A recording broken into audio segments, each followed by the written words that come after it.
3 takeaways from the Lions' win against the Falcons. Let's talk Lions. Thank you for liking, commenting, and subscribing. So after the win against Atlanta, and we've all had the time to A, rejoice and party like it's 1999, and take a step back and process what we experienced, I want to look at 3 takeaways from that win. Number 1, we got ourselves a squad. Specifically, our defense is showing up. Number 2, we're going to talk about playoff contention. Is it real? And if so, how difficult is it going to be? And number 3, if you're going to buy yourself a Lions jersey, get a Prater jersey. Just kidding. I mean, you should. You probably should. Those are the people. When I see somebody with a Prater jersey, you're smart. I want to hang out with you. Let's go get a hot dog. Or a taco, it works, or a beer. Doesn't matter. Doesn't matter. Whatever you want to eat. If you're vegetarian, there's options out there. But truthfully, number 3 is DeAndre Swift and the fact that he's living up to his potential. Let's talk Lions. So the first takeaway, we got ourselves a squad. What do I mean by that? Well, you look at us defensively before the bye and the amount of difficulty we were having, A, stopping the run, B, stopping any crossing routes, C, we just weren't gelling. Our defense specifically just could not seem to work in harmony and in unity. But you look after the bye, our defense was like a whole new squad. The way the guys were playing, the way that they were gelling, the amount of pressure that we were putting on, it was like watching a different team, just in our Honolulu blue. Now, a lot of people were attributing that to, well, hey, you're playing Jacksonville. And I was sitting there and I'm like, man, is this just because we're playing Jacksonville? Is it just going to be next week we come out against Atlanta and we fall apart again? Well, I'm here to say I don't think so.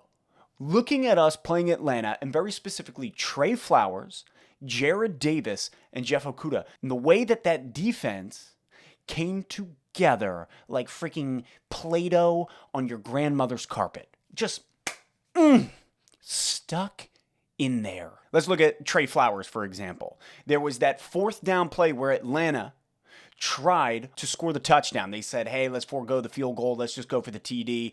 Obviously, Detroit missed it earlier. Let's see if we can get ahead. Well, if it wasn't for Trey Flowers, that was a touchdown. Trey Flowers rolls out, sticks his hand up, deflects that ball. Huge play.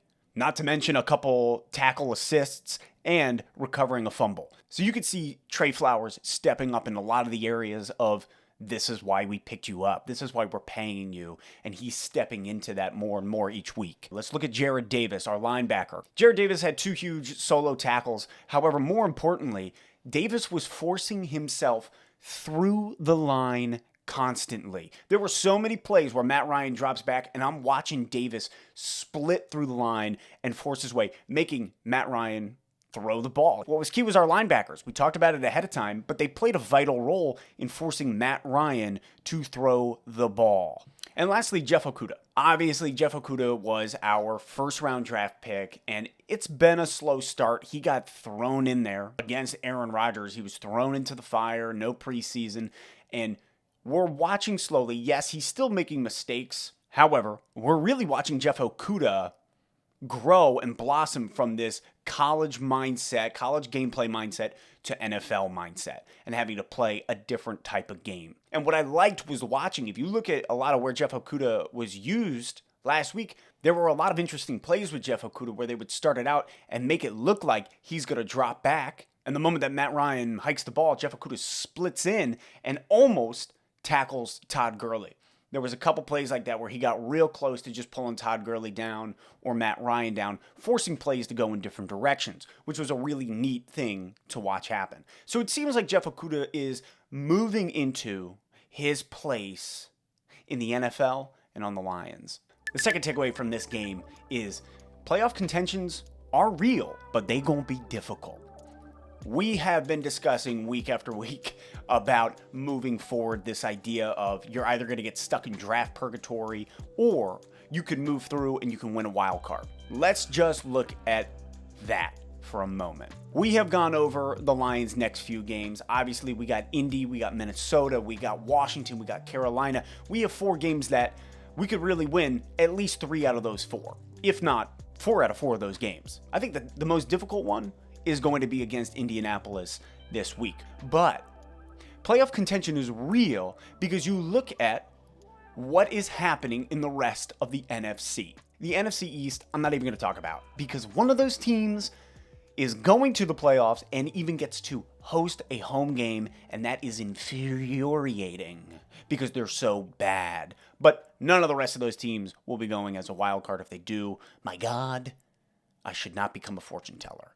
Not that I was putting any stock into it, but maybe. From there, you have the NFC West. Looking at the West, those are 4 good teams, right? Between the Seahawks, the Cardinals, the Rams, and the 49ers, those are 4 balling teams that are going to be difficult to weed through.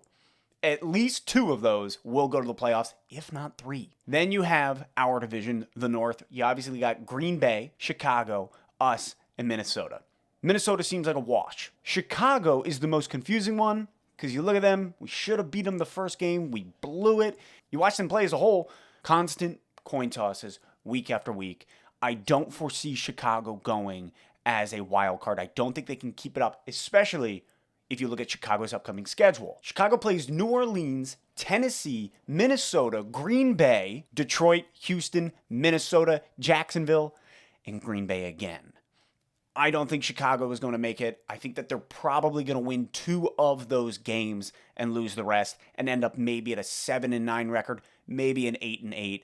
Can't see them doing any better. It feels like they're riding on a lot of luck. And finally, we have the NFC South, Bucks, the Saints, the Panthers, and the Falcons. Between Tampa Bay and New Orleans, one of those teams taking the division, the other one's getting a wild card. So, if Detroit continues to play, if we continue to play like we are, and we continue to put up wins, and we win 3 or 4 of these next games, and we build that confidence and that momentum and we keep the drive going, we can make a wild card run. However, it will be difficult because we've lost to New Orleans. We have to play Tampa Bay. We got to play Tennessee. We have to play Green Bay again. We have some hard games at the very end of the year. Making a wild card run for Detroit is possible, but it is going to be more than difficult. And I think we will see a lot of that this week against Indianapolis. And it'll show who we are. It'll show a lot of our true colors. Takeaway number 3